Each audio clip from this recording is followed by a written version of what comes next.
हमारी पहली ही लाइन से बिरहा की शुरुआत हो गई और मीनाक्षी राज का बिरहा एक तरफ और हमारी बिरहा एक तरफ।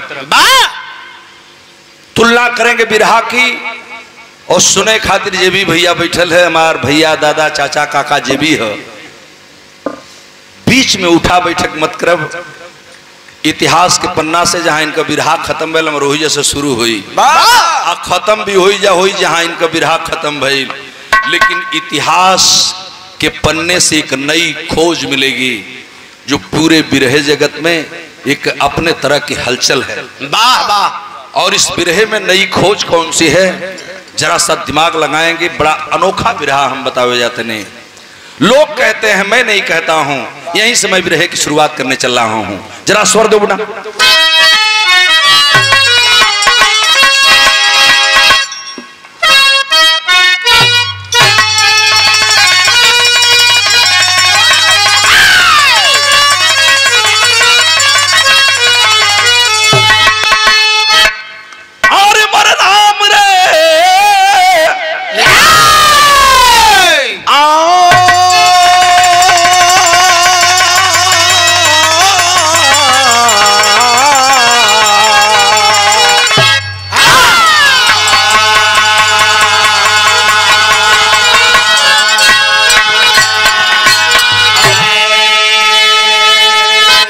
किसी शायर ने कहा है यहीं से बिरहा की शुरुआत हो रही मेरे बाबूजी।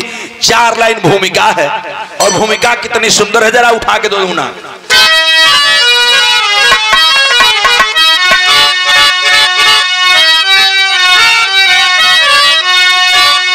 कर्म के तार पे जिंदगी चल रही,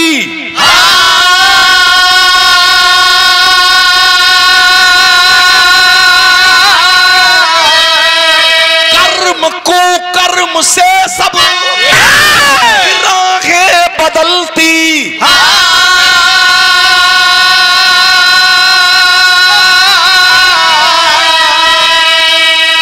जवानी की दरिया मदराती कश्ती,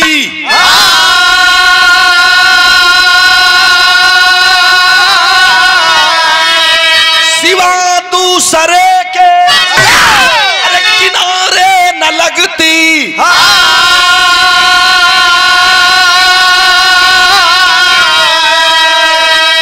बिछड़ जाती बुद्धि, अरे बिछड़ जाता साहिल,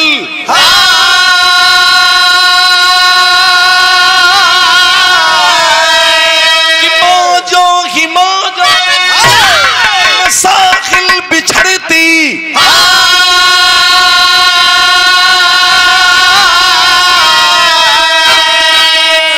भस्म कर दे जो राख सब परों से नजरी, भस्म कर दे ये रंगीन दुनिया मचलती।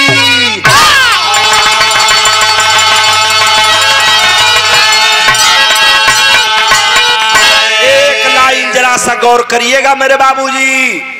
सिकंदर की जब चली थी तो दुनिया का माली था। सिकंदर की जब चली थी तो दुनिया का मालिक था, लेकिन सिकंदर जब चला है तो दोनों हाथ खाली था। दोनों हाथ खाली था। वाह वाह। हीरा जवाहरात भरल हो, ये दुनिया में केहू की कामे ना आइले पंचो। राजा सूरसेन एगो लड़का के तरसत रहलन, उधर बिरहा में आप सुनलन। हम मैं उधर कहानी नहीं ले जाऊंगा, कहानी मेरी जरा दिमाग से सुनिएगा। मैं उस सिकंदर की बात करता हूं जिसको सिकंदर के जिसको लोगों ने विश्व विजयी कहा, जो विश्व विजयी कहा गया। ऐसे सम्राट सिकंदर के ऊपर एक बार ऐसी आफत आई, कैसी आफत, जहर ओहरिया सुल्लन है। एक लाइन गजल बा। कौन गजल बा?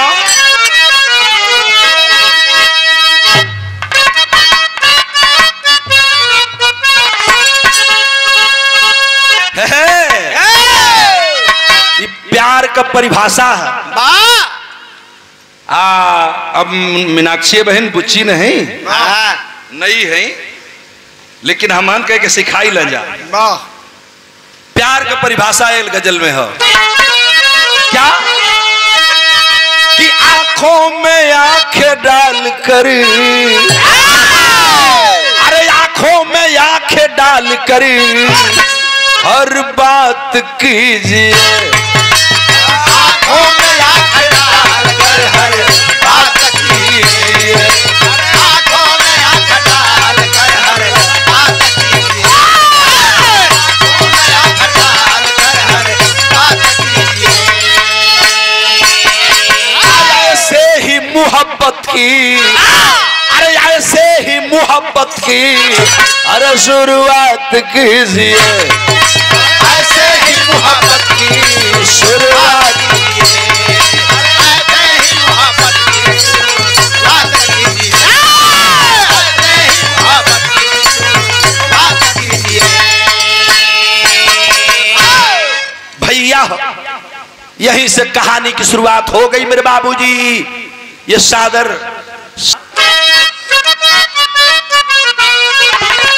कि अधजल सुराही हरदम अरे छल छल छलकती है, अधजल सुराही हरदम छल छल छलकती है, अधजल सुराही हरदम छल छल छलकती है, अधजल सुराही हरदम छल छल छलकती है।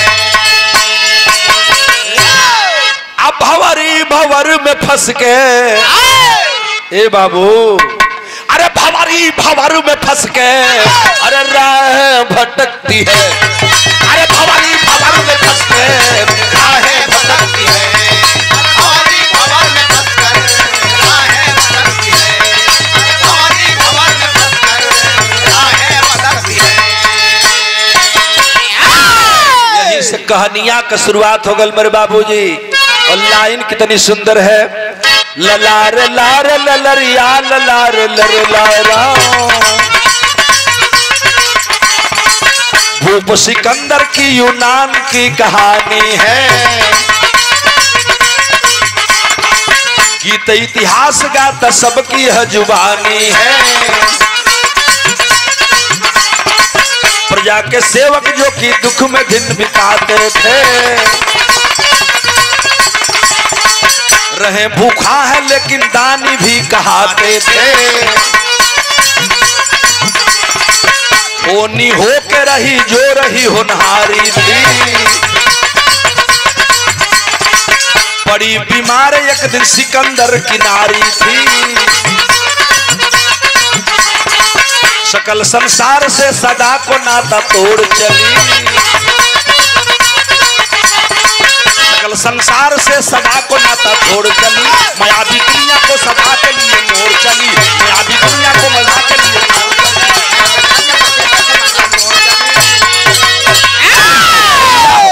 यूनान का रहने वाला विश्व विजयी सिकंदर पूरे दुनिया पर विजय प्राप्त किया। विजय प्राप्त करने के बाद हीरा मणि जवाहरात ले जाकर के यूनान में भर दिया।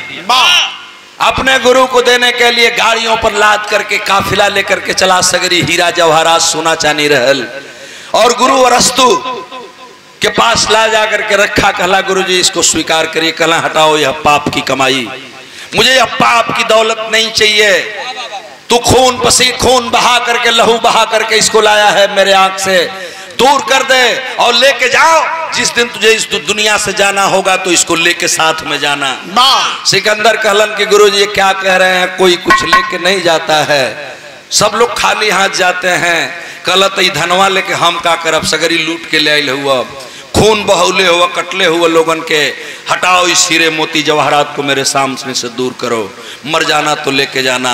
वहीं दिमाग खुला सिकंदर का, और सिकंदर जब घर पर आता है मेरे बाबूजी तो डिडोरा पिटवाया, मंत्रियों को बुलवाया, मंत्रियों के बीच में कहा जो मैं पहली ही लाइन कह गया कि दुनिया का जो मालिक था, विश्व विजयी था, कहा कि मेरे धरती के, मेरे रहने वाले राज्य में लोगों, मैं जब मर जाऊं तो लोग मुझे विश्व विजयी कहते हैं, सारे हीरे जवाहरात से मेरा दरबार भरा है, लेकिन जब मर जाऊं तो मेरा दोनों हाथ तिकठी से बाहर कर देना, अर्थी से बाहर कर देना, और निकाल के गली गली में घुमा करके तब मेरी लाश को ले जाना। लोगों ने कहा साहब हाथ नंगा नहीं होता है, कुल शरीरिया बांध के जाले, तो आपका हथवा कहाँ बाहर हुई? कलन कि मैं संदेश देना चाहता हूं कि जब सिकंदर की चली थी तो वह दुनिया का माली था, और जब सिकंदर चला है तो फिर दोनों हाथ खाली था। क्या बात है? दुनिया को बताना चाहता हूं कि देखो मैं दुनिया को जीत के आया हूं। मुझे लोग विश्व विजयी कहते हैं, लेकिन अब मैं जा रहा हूं तो मेरे हाथों में कुछ नहीं है। कुछ हो ना जाए हरकेश बाबू ये धरती से हो। हम तो मौत को बहुत नजदीक से देखे हैं। आप लोग सारे साथी जानते हैं, जो नहीं जानते हैं तो फिर माइक पर बताऊंगा भी नहीं। ये बाबू ये धरती पर कुछ बा ना हो, कुछ ना बा। बीबी, भाई, बहन, बेटा, माई, बाप, दादा, काकी, ये सब एक ठे दोस्ती यारी और भाई ना का। वाह वाह। अब बिरहा के तनी भाव देखिए। एक दिन का घटना बे, सिकंदर से पहले सिकंदर का पत्नी बीमार पड़ लिया, इतना बीमार पड़ ली कि देश का दवाई भइल, एको दवाई काम ना कैले, सो सिकंदर की पत्नी की मौत हो गई। सिकंदर अकेला हो गया, निर्जीव शरीर हो गई। पत्नी के वियोग में राजपाट छोड़ दिया सिकंदर, और राजपाट छोड़ करके सिकंदर लोगों के बीच में से रहने के लिए दूरी बना लिया। आज जब दूरी बना लिया तो रो रहा था सिकंदर, रो रहत रहल। एक दिन एगो घटना घटल, और घटना कौन घटल? बिरहा में एक लाइन तर्ज बात तनी बढ़ियो बेटा।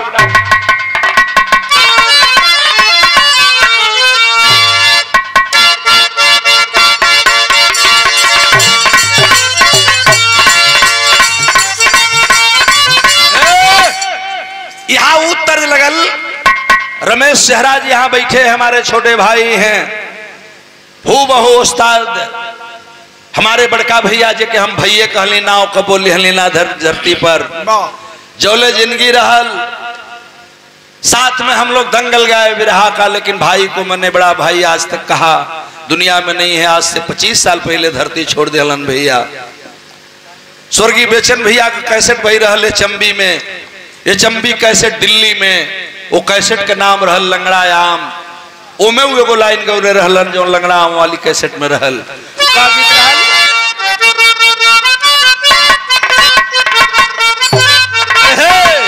यारे खा गइलू गोरी, खा गइलू गोरी, खा गइलू लंगड़ा आम दाम कहिया दे बुझी रही।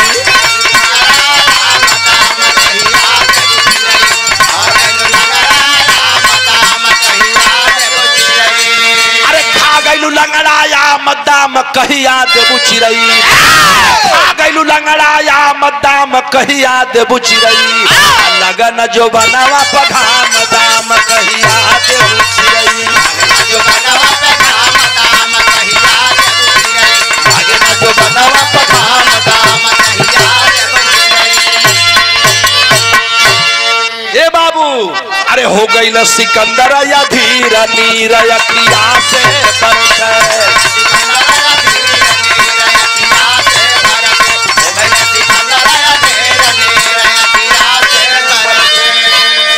अरे हो गई ल सिकंदर या धीर नीर अखिया से बरसे।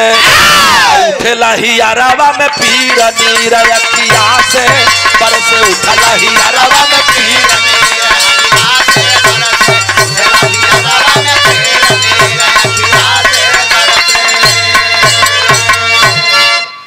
सारे दरबारे जो उठ गए, कहलन के सिकंदर महाराज आप विश्व विजयी रहे हो।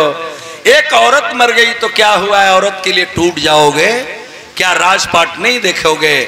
अरे ये कुल होत रहेला। कलन तब का करे चाहिए हमरा के? कलन क्या हो, घोड़ा सजल बा, और चलिए हम लोग चलते हैं आपके साथ में। शिकार किया जाएगा, शिकार खेला जाएगा, और वही में मौन बहलावल जाई। सेना सजले पंचो। सिकंदर घोड़े पर बैठे, कटार तलवार लिए, और राजा का पोशाक पहन करके सिकंदर शिकार खेले चल दिलन। आ जब शिकार खेले चलन है तो अब तनी बिरहा का गौर करब, कहानी न मिस्टेक होकर।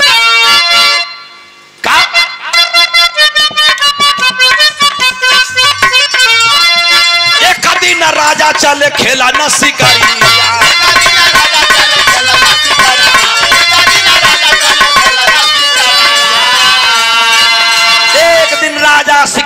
और उसके साथ ही शिकार खेलने के लिए चले थे मेरे बाबूजी। लेकिन कुछ दूर गए तो एक जंगल था, घनघोर जंगल में बीचों बीच रास्ता था। पीछे की सेना पीछे रह गई और सिकंदर आगे बढ़ने लगा। और सिकंदर का घोड़ा इतना तेज चला कि बीच जंगल में चल गए। जब घनघोर जंगल में अकेले पहुंच गई ना सिकंदर, तो एगो करिश्मा हो गई कि एक दिन राजा चला खेला न शिकारिया।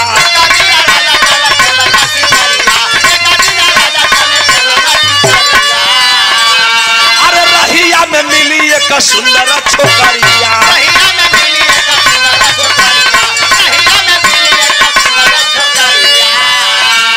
भैया राजा देखबा, भैया राजा देखबा, भैया राजा देखी गो में वही भीड़ नीर अखिया से बरस। राजा घूम घूम देख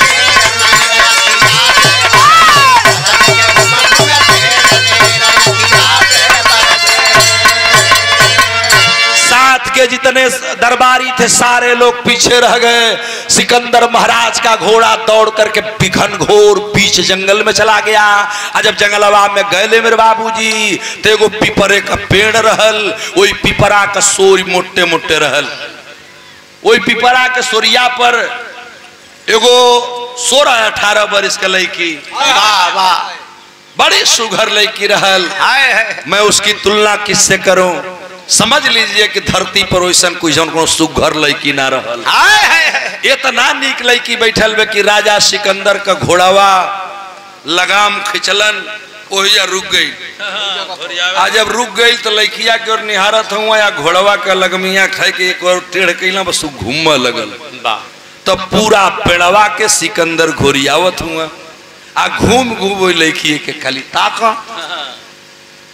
लड़किया के ताकत हुआ इतना में दरबारी शिकारी खेलने वाला दूसरे ओर रास्ता पकड़ चल गया दूसरे ओर। सिकंदर समझ नहीं पाए और देखते देखते घोड़े से कूद गए नीचे। आज जब घोड़वा से कूदलन है बाबू, करेजा में बान बेधे लागल। सिकंदर को बेचैनी छा गई। तू कहाँ का रहे वाली हो? तोहरी बाबूजी का का नाम बा?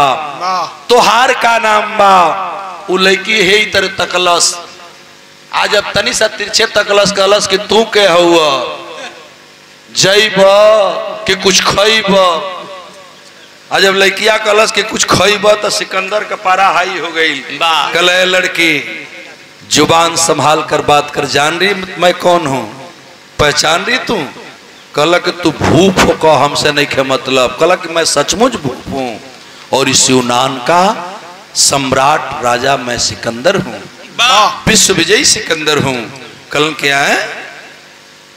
तू है सिकंदर हुआ नाव सुलर अलीहान। लड़की तनी सा नॉर्मल भइल, लेकिन राजा का निगाह हो लड़की से हटत नहीं खे। धीरे धीरे दिल के अंदर इतना छेद हो गई शंकर कि राजा पागल हो गईलन। आउ लड़किया के समझ ना पोलन। अब लड़की से बर्दाश्त ना भइल, तनी सा कनखी काट के मुस्किया दिलस। जब चवनिया मुस्की मरलस नबी के। चवनी हंसी भी कई प्रकार के होले। एगो हंसी अठनिया होले, एगो चवनिया होले, आ एगो 16 आना होले। तो 16 आना वाली हंसी अलग होले, अठनिया अलग होले, चवनिया अलग होले। अठन्नी में मने आधा हंसला आधा बतियाल। आ 16 मने पूरा ठठाक। 16 आना हो गई।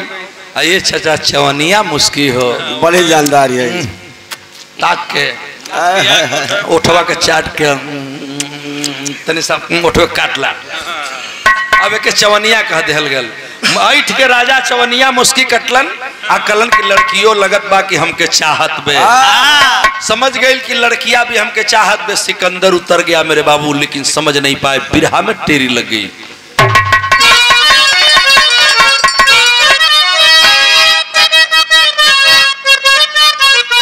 अरे ठगनिया बनी के बैठी दुल्ही, बाबू ठगनिया बनी के बैठी दुल्ही। मनवा मयूर नाचे मोहैले मोहनिया।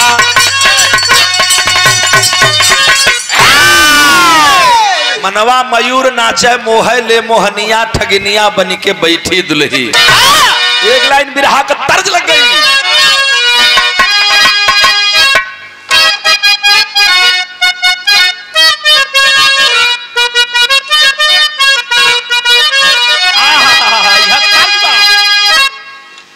कि झूलनिया के गुजवाम टूटल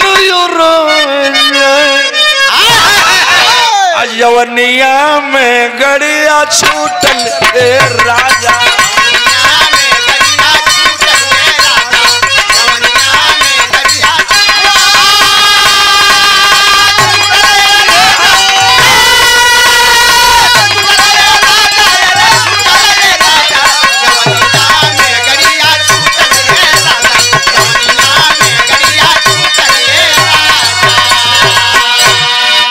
लेकिन सम्राट सिकंदर ना रहगल घोड़वा से उतर के जब निचवा आइला तो बतिया समझ ना पौला अब यही जत गड़बड़ हो गया गड़बड़ का भइल तनी भाई देखा कि मनमक बतिया अपन मनमक बतिया अरे बताए हो राजा कि मनमक बतिया अरे बताए राजा वही कन्या को दुल्ही बनाए राजा वही कन्या को दुल्ही बनाए राजा वही कन्या को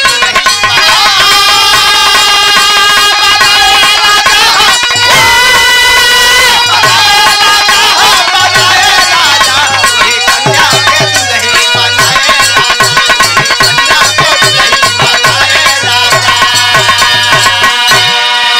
दवा का बतिया ना जनलई रजनवा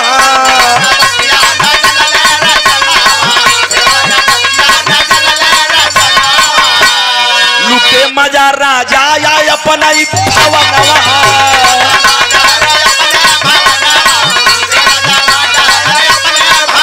मौज मस्ती में दिनवा बिताए राजा वही कन्या को दुल्हन बनाए वही कन्या को दुल्हन बनाए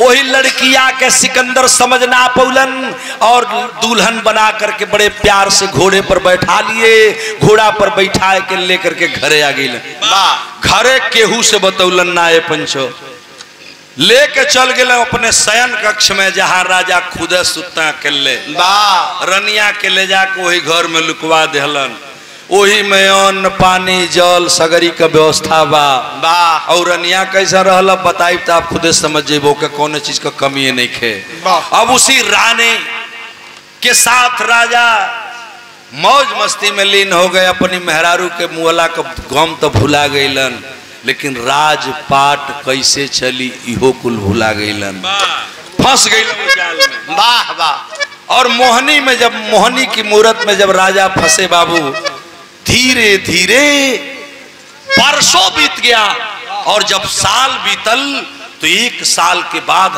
राजा हरेठा मतीन लकड़ी होखे लगल देहिया लगल सुख लगलस की सुगर हो गई न बाबा अब बुझाए लगल के सुगर हो गई देह झुराए लगल आ जब देह झुराए लगल भैया हो गजब हो गई बिरहा में तनी से गौर करब दरबारी देखलन कहलन कि राजा के हो भइल का बे बढ़िया बढ़िया डॉक्टर बोला के राजा का दवाई शुरू होखे लगल आ जब दवाई शुरू होखे लगल नतीजा ये निकलल कि कोनो दवाई राजा के काम नहीं खे करत ये चचा बात कहाँ ले पहुंच गई ह भाई देखी बिरहा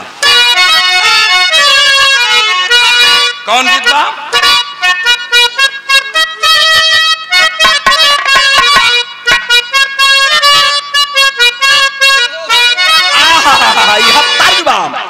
किया जाए कदसिया बिहान दुई दसिया तिरसिया के आओ यही सखी का गवानावा तिरसिया के हमार बड़का भैया गावा कि पियतावा बीड़िया फुकताया व धुआवा उड़ता कचहरिया से बालामा खोखताया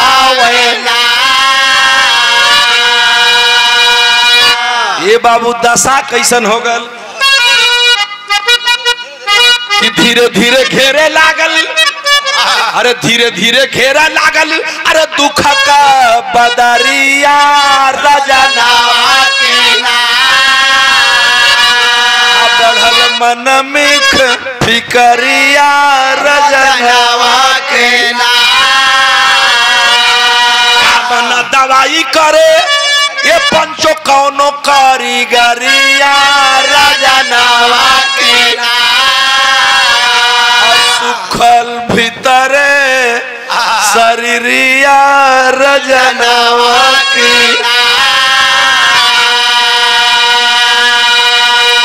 अरे बाप रे बाप, पूरी बदन सुक्कर के लकड़ी हो गई। राजा जब धीरे धीरे सुखा लगला, देही का चाम झूला लगल, सगरी मांस झुरा गई, कुछ पता ना बा। राजा के होक आ गई, सारे दरबारी चिंतित है, मंत्री चिंतित हैं। जब कोई काम दवाई नहीं करी तो जानते हैं, आप पढ़े लिखे भैया बैठे हैं, चाचा दादा काका पुरनिया लोग बैठ के विरहा सुनते ही हो। ये चाचा एगो वैद्य रहलन धरती पर, उनको खबर भेजी गई, जानते हैं के कि लुकमान वैद्य बस है। ये चाचा लुकमान वैद्य बस है, वही यूनान नगरिया रजनावा के राजा भेजवला खबरिया धवनावा के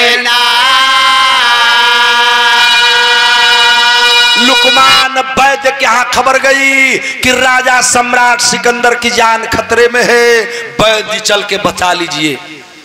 लुकमान वैद्य जब सुनलन कि राजा का जान खतरा में बा, ए भैया नयाव देखला न ताव, दौड़ करके लुकमान वैद्य राजा के दरबार में आए। और जब राजा के दरबार में अल शंकर, बिरहा गजब हो खजात बा चाचा, तनी ध्यान से आप लोग सुनबे स्टोरी के। राजा के दरबार में अल, देहिया दिखते होतना दूर से महके लगला राजा, जे तरह किरवा महकत रहला प्रमोद, वही तरह राजा लुकमान वैद्य के महके लगला। लुकमान वैद्य नाक मुनत हुआ, आ नाक मुनत मुनत मुनत मुनत मुनत मुनत मने देहना, नाक मुनत मुनत राजा आगे बढ़ गईलन। राजा के लगे जब लुकमान वैद्य गए, आवाक हो गए, राजन ये हालात आपकी है, मैं तो सोच भी नहीं सकता। मंत्री कहला कि अरे मर्दे डॉक्टर हुआ, दवाई करे अइलह कि राजा से मजा लेवे अइलह, तनी हथवा बढ़ाई बाप। तो कहलन कि हाथ बढ़ाओ। तो इतना जने हमन बैठल हैं, पहले जो वैद्य होते थे, हमारियो यहाँ दो चार गो वैद्य मऊ में रहला, हम नाव जानते नहीं, बताई नाम। वैद्य लोगन के वो कारीगरी रहे यही तरह, हाथ दो जरा, हाथ लोग पकड़ा और यही तरह नाड़ी में हाथ लगाओ, नाड़ी धक धक चलत है, तोरे ढेर बड़ा लगा रे हमर धक धक कर देखा ये हथवा पकड़ लिया तो डरा गल है। यही तरह लुकमान वैद्य राजा का हाथ पकड़ना नष्ट हुआ हुआ, और पकड़ करके एक और नाक मुल्ले हुआ, नकिया मुंह के छोटा हुआ कि एकदम बसाता साला कर साला ये भैया। अब नसिया पकड़ ले प्रमोद बाबू, वैद्य जी एगो बात कहला कि राजा कहिया बियाह कर लेला। राजा का सगरी दुख पहाड़ ध लेलस, कहलन साला मेरे दरबार में कोई नहीं जानता है कि मैं रानी रखा हूँ। आई लुकमान वैदवा आई वहां से हमारा नस पकड़ के कहता कि तू बियाह कहिया कर लेला। रानी तो तुहार ढेर दिन का मरल बाड़ी, दादा तने हथवा देबा, तुहार में हरारू तो ढेर दिन का मरल है, तू घरवा में के रखले बड़ा। अब तो और राजा का पारा चढ़े लागल। कहलो चुप चुप चुप, लुकमान इससे आगे मत बोलना, नहीं तो जुबान काट लूंगा, मैं बोलने नहीं दूंगा, मेरी दवा करो। वो हाथ धै ले, कहलन कि नहीं पूछत, ये नहीं पूछत, साल भर से ले आके चानी काट तड़ा घरवा में रानी बना के, तो अब भेदवा खोलब। नस पकड़ के वैद्य जी बताओ तुम, लुकमान वैद्य सिकंदर अवाक हो गया, कहा वैद्य तुम कहना क्या चाहते हो? कहता नहीं ये तो हम कहल चाहता नहीं। लुकमान कहत का हूं तनी भाई,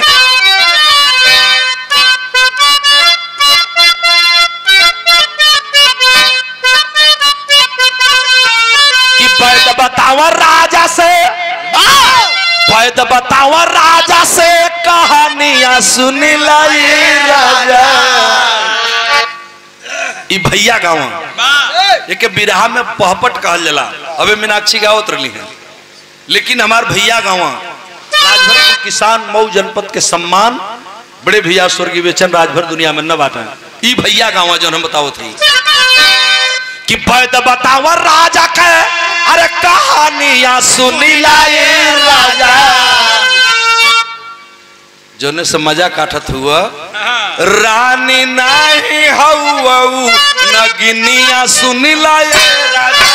रानी नहीं हाथे नगिनिया सुनी लाए राजा। रानी नहीं हाथे नगिनिया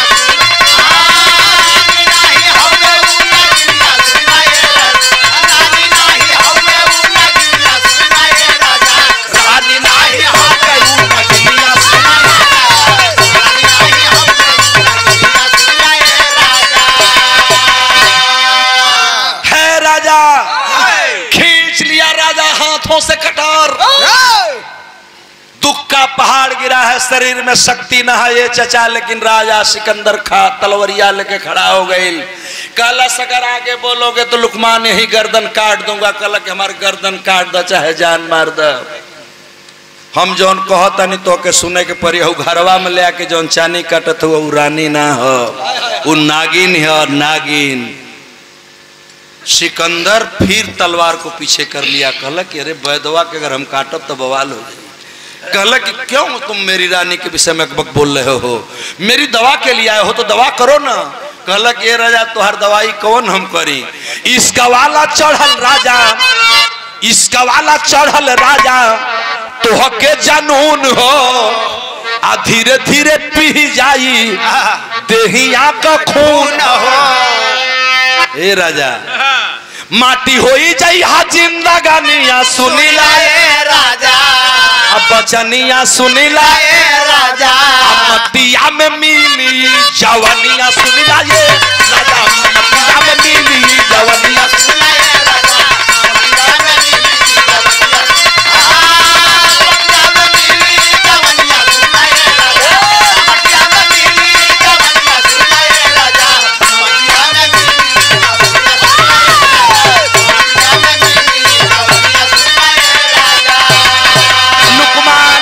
बताए मेरे बाबूजी कि सिकंदर जिसको तुम घर में रखे हो वह रानी नहीं नागन है। और यह नागन एक दिन तेरा खून चूसते चूसते यही तरह तो के झुरवावत झुरवावत ले ले जब भीतर चल जाइब ये दुनिया के छोड़ देब मर जाइब।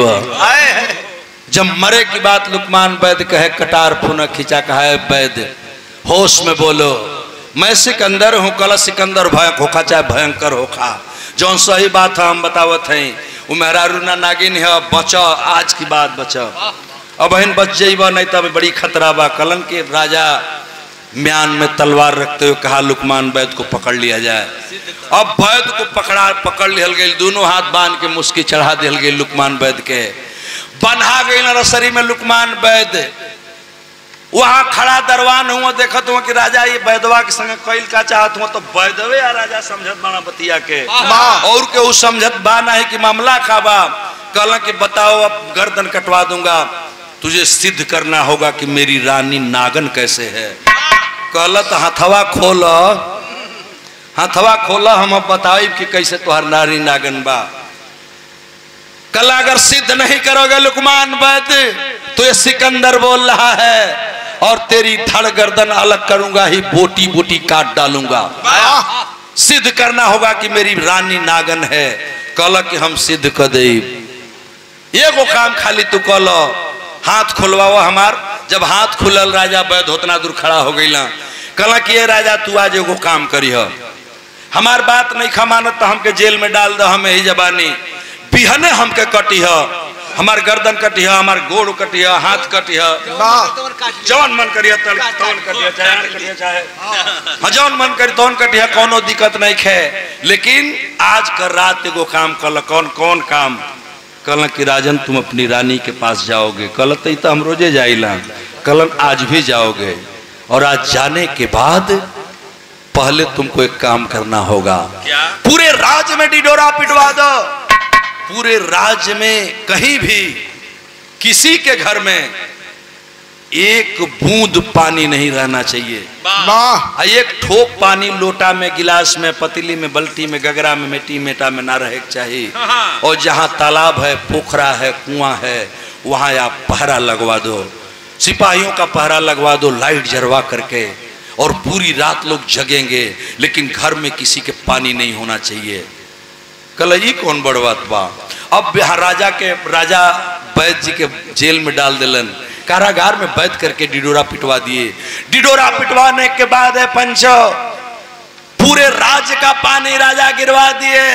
जब शाम हो गई, ऐलान हो गई, सब लोग अपने घर में कह के एक ठोप पानी, खाना खैले के बाद एको ठोप पानी घर में नहीं रख ले। आज जब रात भइल तब वैद्य जी से जाके पूछा था ना सिकंदर की अब क्या करे के बाद, कहला कि जई हो वही रनिया के लगवा सुती हो, जे तरह रोज सुतेला वही तरह सुती हो। या जब रात का 12 बजे तो ऐ सिकंदर रानी से कहना कि मुझे बड़ी प्यास लगी है, छटपटाने लगना तुम, और जिद कर देना कि अभी जल्दी मुझे पानी नहीं मिलेगा तो मेरा प्राण निकल जाएगा। आ खाली तू देखत रही हो, खाली इतने बात कहब तो तोके पता चल जाइए, सिद्ध हो जाई कि रनिया नागिन हो कि रानी हो। ओकरी बाद हमसे बात करी हो, पहले जा। अब राजा का बुद्धि, वैद्य का बुद्धि राजा के लेहलन। रात का 12 बजल गईलन घर में। आ जब घर में गईलन तो जौन वैद्य जी कहले हुआ ऐलान करोले के बाद कहीं एक बूंद पानी न बा। राजमहल में भी एक बूंद पानी नहीं है।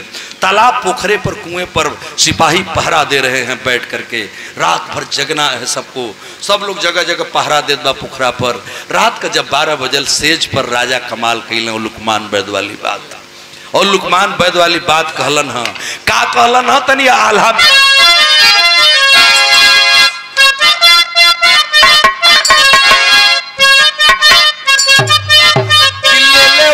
परीक्षा राजा, अरे ले ले बा परीक्षा राजा, अपन रानिया के दतऊ ले ले बा परीक्षा राजा, अपन रानिया के दतऊ ले ले बा परीक्षा राजा, अपन रानिया के दतऊ। सारा रे महालिया का पानी दा गिरा,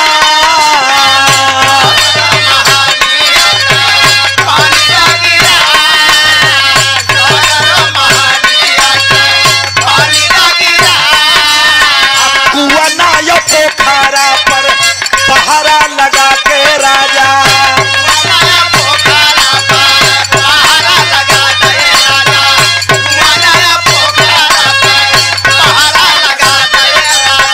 रनिया से कहिया हमके पानी दो पिला, रनिया से कहिया हमके पानी दो पिला, रनिया से कहिया हमके पानी दो पिला।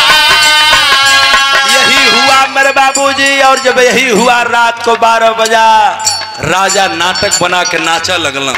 बड़ी तेज प्यास लगल बा, हलक सूख रहा है राने, जरा जल्दी से पानी पिलवा दो। अब उनके चैन कहाँ बा, ये लेकिन लुकमान वैद्य बतौले हुए तो डरियो बा कि साला सही में तई नागिन नहीं खे, लेकिन करी तो का करी, उनको अब आंख मुनात नहीं खे। वाह वाह, टुकुर टुकुर बड़े बड़े बकर बकर बा के अखिया ताकत ना। आप देखता ना कि पानी अच्छा, तो अभी पानी लाई बेटे, आप शांत होइए ना, अभी पानी में लाती हूँ। उस सेज पर रनिया सुतल बे। आज जब राजा पानी मंगलन है तो भइल का बिरहे गजब हो गए कि आधी रतिया का पानी मांगे रानी से, अरे आधी रतिया का पानी मांगा रानी से, अरे सजिया से हाथ रानी दिहाली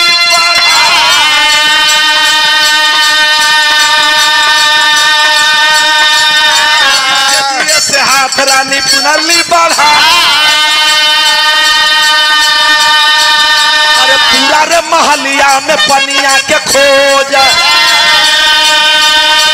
भैया पूरे रे महलिया के पनिया के खोज, अरे एक ठोप पानी नहीं महल में भेटा, अरे धीरे धीरे हथवा बढ़ावली रनिया और कुआं यो पोखरा पर पहरा देखी हथवा से कुल रानी भीतर आया जानी अरे कहीं पहचान कोई दे रे मुआ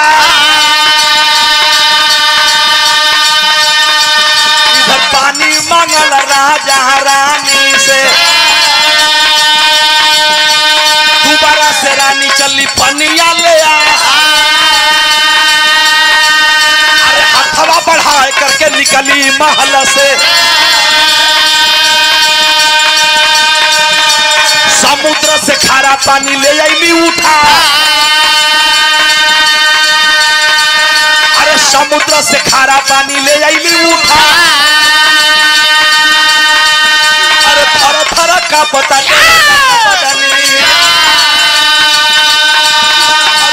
ये बिहान राजा रहा गोहरा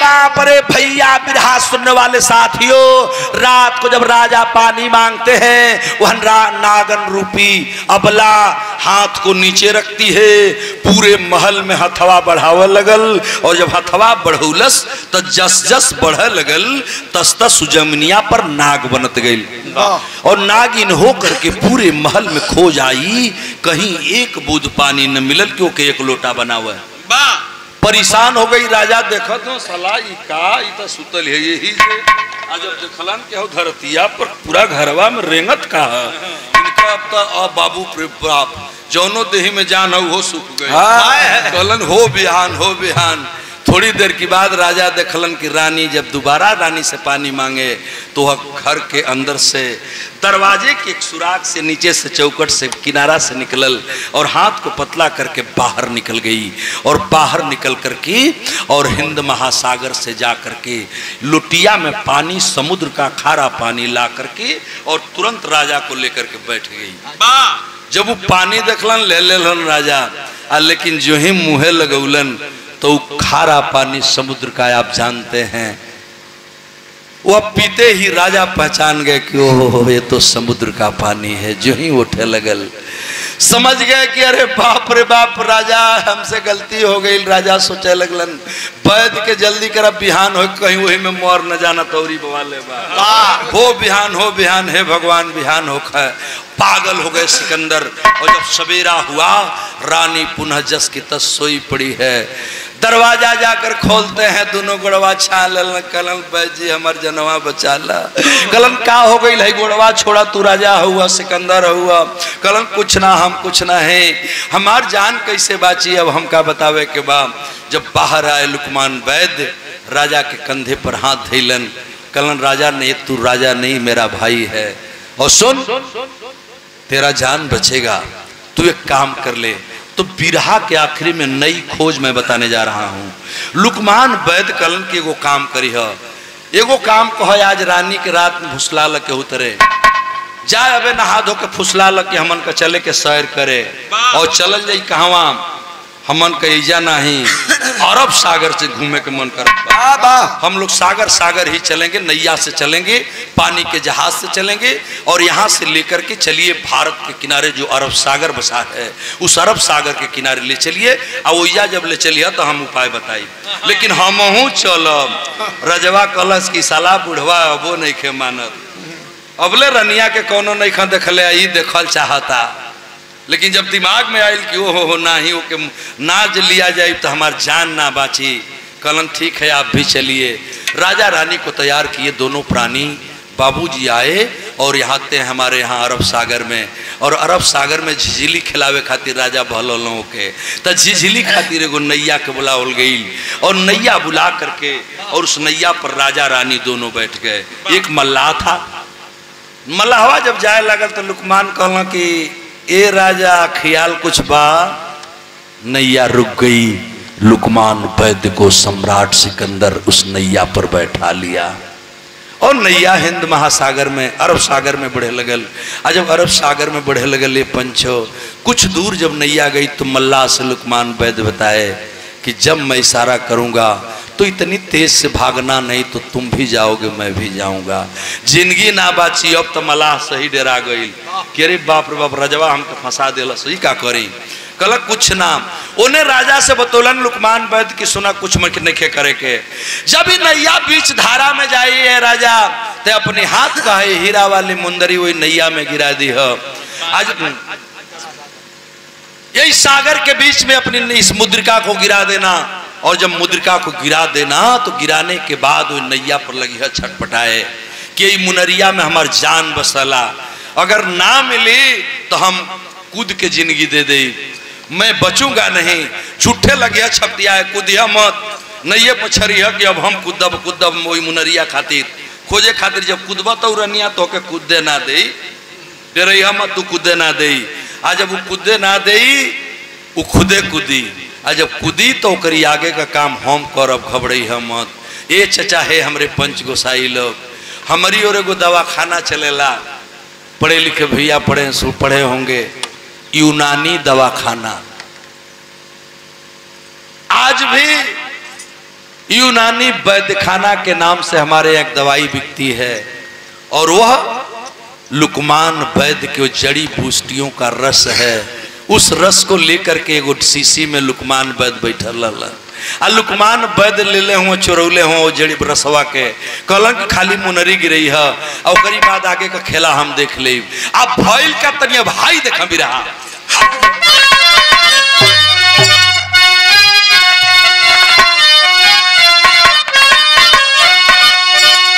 ये भाई आई ना पीछे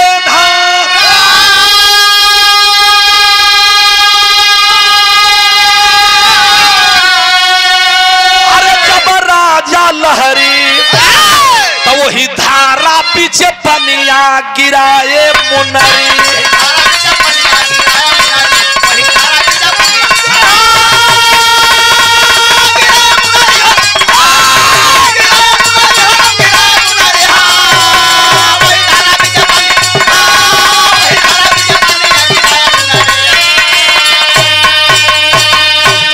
अपनी हीरे की अंगूठी को निकाल करके बीच सागर के पानी में राजा सिकंदर गिरा दिए।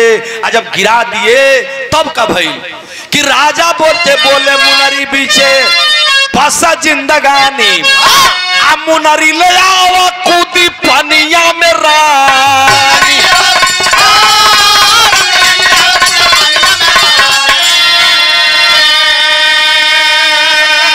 लुकमान वैद्य भैया तब लगौला वो घरी वही धारा पीछे पनिया गिराए मुनरी।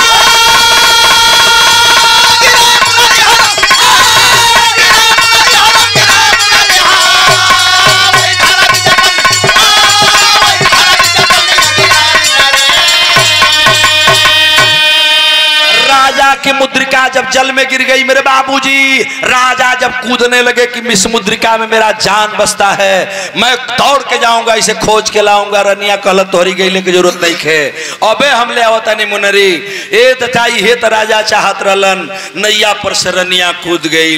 हे हमार बिरहा सुन वाले पंच गोसाई, जब रनिया कूदल नैया पर से तो रहल मेहरारू, लेकिन जो ही पनिया में कूदल तो जैसे कूदल तो जीवन शरीर से नीचे पानी में अंदर शरीर जात बात धीरे धीरे वो नागन बन गई और नागन बन के वह रानी समुद्र के तल पर चली गई, धरातल पर चली गई, जमीनी पर कहले का मतलब चल गई। और जब धरातल पर गई तो अब तनी गौर करब, रनिया जब कूदल तो ऐसे कूदल रहल, तो ऐसे कूदल रहल तो मुहवा नीचे रहल और मुहवा नीचे करके सरसर नीचे गई और नागिन बन के नीचे जाती है, जमीन से मुद्रिका उठौलस। ये चचा हमार बिरहा सुन वाले भैया लोग, जब रनिया ऊपर मुनरिया हाथवा में लेहलस ऐसे आ ले करके आ जब उठा उठल तो फिर ऐसे सीधा हो गई, यानी ऊपर हाथ हो गया और एक हाथ में मुद्रिका लेकर के और दोनों हाथ ऊपर करके नागन के सरीखे वो रानी हन हन हन हन पानी में से निकले लगल। आज जब पानी में से निकले लगल तो लुकमान वैद्य ने कहा कि सिकंदर नाविक जरा सा ध्यान देना मत, थोड़ी सी भी लेट मत करना, जो ही मैं काम करूंगा ये बूटी का रस गिराने जा रहा हूं, और जब गिराऊं तो नैया को लेकर इतना तेज भग चलना, नहीं तो तुम भी जाओगे और हम लोग भी चले जाएंगे।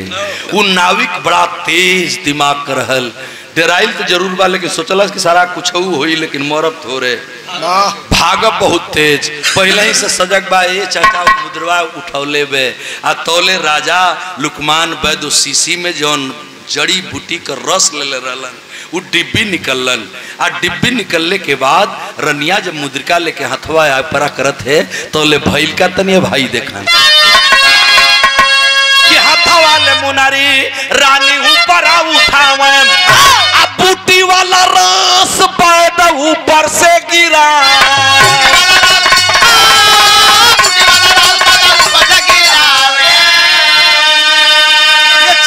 पत्थर भैली रानी, भैया पत्थर भैली रानी, विषधर पानी सगरी, वही धारा बिच पनिया गिराए मुना।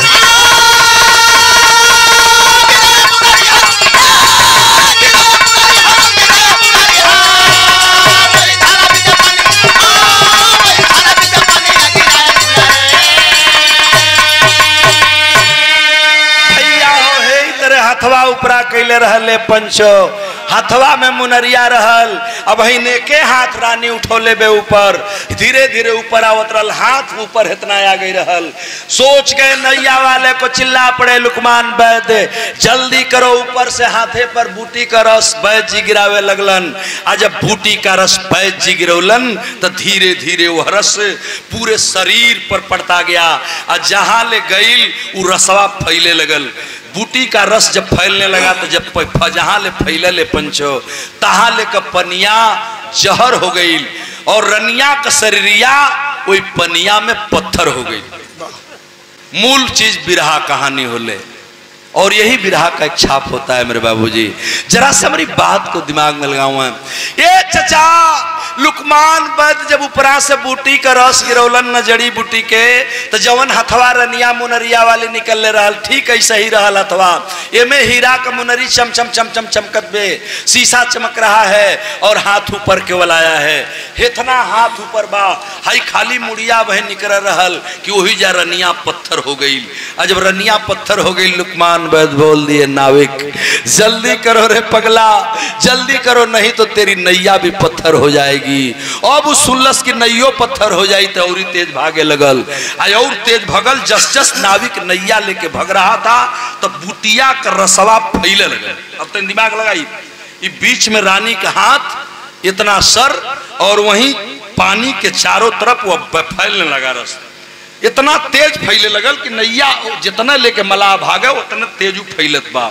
वो बूटी का रस जितना शक्ति रहल उतना दूर ले फैलल, और जितना दूर फैला मेरे बाबूजी, अब गौर कर लेंगे, हिंद महासागर में आज भी, हिंद महासागर से लेकर के जो जुटा है अरब सागर, हमारे यहाँ जब दर्शनीय तीर्थ करने वाले लोग घूमने जाते हैं तो हीरे की अंगूठी चमचमाती हुई जब ठीक दोपहरिया होले, सूर्य जब ठीक ऊपर होता है दिन में, दोपहर में 12 बजे 1 बजे करीब जब सूर्य की रोशनी पड़ती है, तो आज भी वह हीरा चमकता हुआ समुद्र के बीच में दिखाई देता है।